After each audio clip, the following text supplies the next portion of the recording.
Hello guys, it's me, Red the Dinosaur, and today in Gran Turismo 7 with its newest update that just contains 3 cars, the Mitsubishi Lancer Evo 9, the Renault 4, and the Audi TTS. Yes, those are the cars of this update, no track. I think there is some two escapes locations that were being added. That is gonna be a revision of the Haggerty used car market. That is gonna be quite fun, and that's pretty much it. No track again, so I don't know. But let's continue first with the cars. First with the Mitsubishi Lancer Evo 9. I think that's the car that most people were looking into. Pretty cool car nonetheless. Personally, I'm more of a fan of Subarus, but Evos are quite cool as well. I made my version, like a time trial version of the HKS CT 230R, if I'm not wrong. And I will use it more often just for that, just to track time and just to do those Japanese based races like I do with my GTR.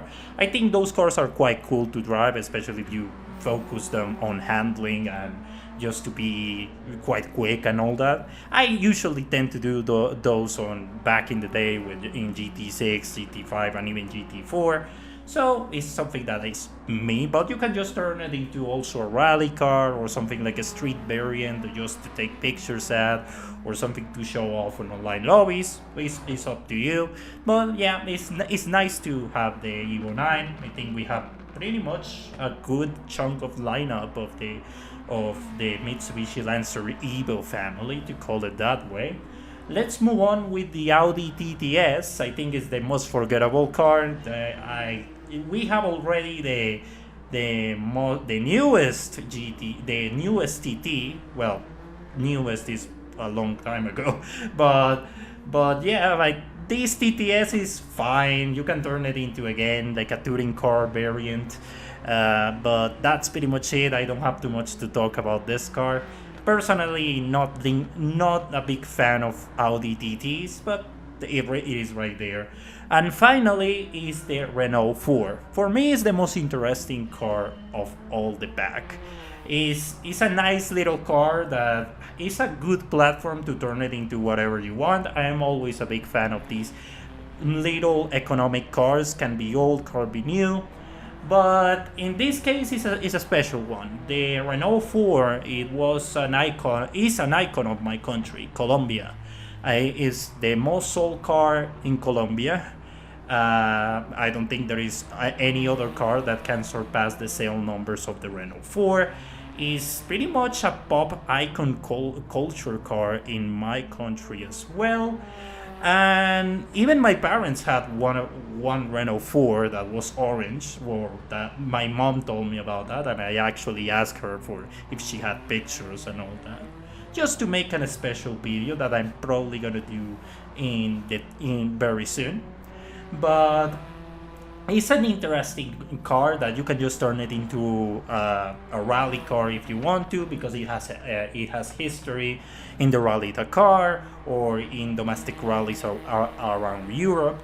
But at the same time, it's a good platform for a road racing car. It's just a small. You can have up to 129 horsepower. It doesn't sound like much, but especially in this small car with this really low weight, can be quite cool to just drive around.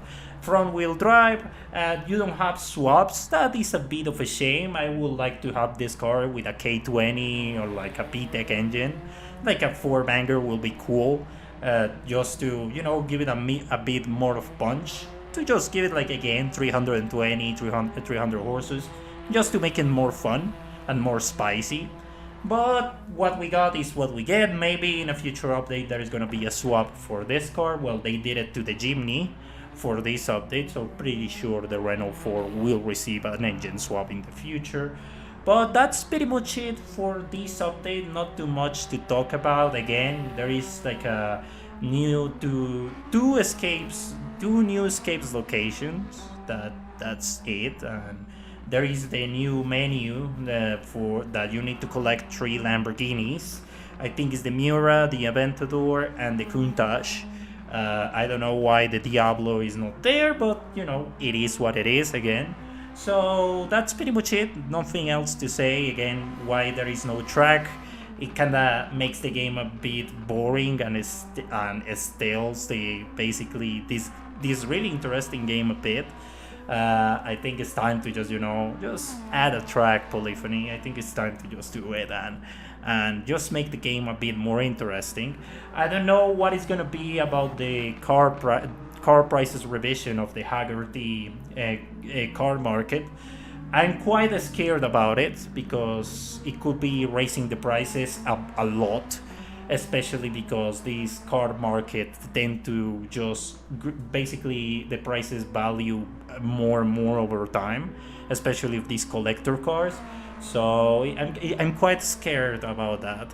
Personally, I don't like. I'm actually saving money for the McLaren F1 if it appears in the Haggerty used car market.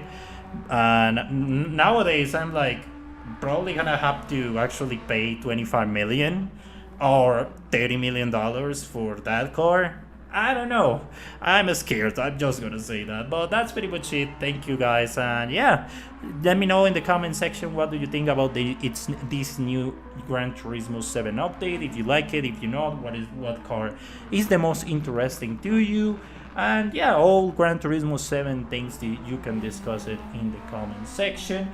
See you Friday, maybe with a live stream of the GTA new mission that is basically this clocking bell raid thing with the new Interceptor that is $5 million in the game, which is just ridiculous for an Interceptor.